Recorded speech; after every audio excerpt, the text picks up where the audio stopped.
Hello बच्चों, तो आज मैं तुम लोगों को 5 ऐसी गलतियों के बारे में बताने वाला हूं जो बच्चे अक्सर करते हैं अपने एग्जाम्स में। मतलब बहुत सारे स्टूडेंट्स मेरे पास आते हैं और ये सब गलतियां बताते हैं कि उन्होंने ये गलतियां की अपने एग्जाम्स में। ठीक है, तो वो तुम्हें बिल्कुल नहीं करनी है, नहीं तो तुम्हारे भी नंबर कट सकते हैं। तो पहली गलती जो बच्चे करते हैं वो पेपर शुरू होने के जस्ट पहले तक पढ़ते ही रहते हैं। इससे क्या होता है, क्यूरियोसिटी बढ़ती है, जिससे बहुत पैनिक होता है उनके मन में। मतलब कैसे क्वेश्चन होंगे, ये क्यूरियोसिटी रहती है जिसकी वजह से वो पैनिक करते हैं बच्चे। अब जब पेपर देने बैठेंगे तो वहां पर उनसे गलती होगी, जो क्वेश्चन आते हैं उनके भी आंसर वो गलत लिख देंगे। तो ये गलती आपको बिल्कुल भी नहीं करनी है, जिससे आप पैनिक करो पेपर में। ठीक है, पैनिक से अच्छे काम बिगड़ जाते हैं। जो काम आपको बहुत अच्छे से आते हैं वो भी बिगड़ सकते हैं पैनिक की वजह से। तो ये बिल्कुल भी नहीं करना है। दूसरी गलती जो बच्चे करते हैं वो स्टार्टिंग में तो बहुत स्लो लिखते हैं राइटिंग बनाने के चक्कर में, लेकिन लास्ट में जाके उनका क्वेश्चन पेपर छूट जाता है।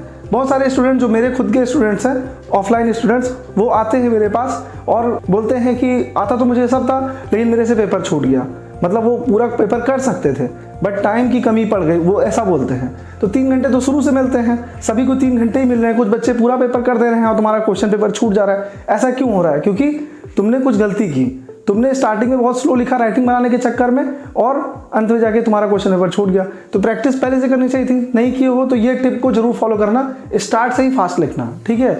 स्टार्ट स्लो करोगे तो पेपर छूटेगा कंफर्म, ठीक है। तीसरी गलती जो बच्चे करते हैं वो उन क्वेश्चन पे बहुत समय खर्च करने लगते हैं जो क्वेश्चन उन्हें नहीं आते हैं। तो उन क्वेश्चन पे बहुत ज्यादा समय आपको खर्च नहीं करना है, क्योंकि ऐसा करोगे तो जो क्वेश्चन आपको आते हैं वो छूट जाएंगे और उससे आपके नंबर सीधे सीधे कट जाएंगे।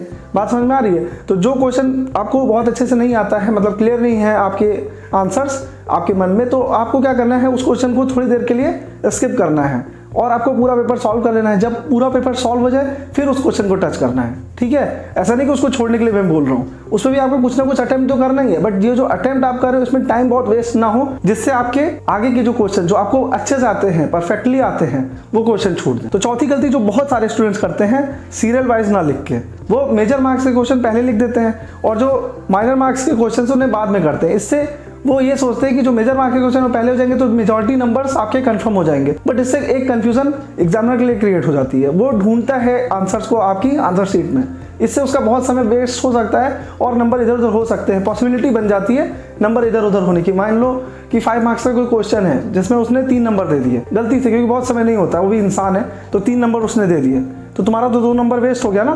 तो आपको सीरियल वाइज लिखना है, जिससे क्या हो कि आपके नंबर कोई भी इधर उधर ना हो।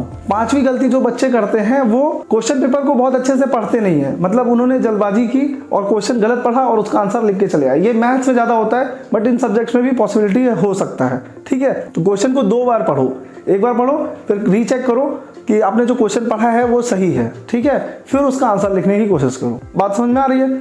तो आपको ये 5 गलतियां बिल्कुल भी नहीं करनी चाहिए अपने एग्जाम्स में, ठीक है।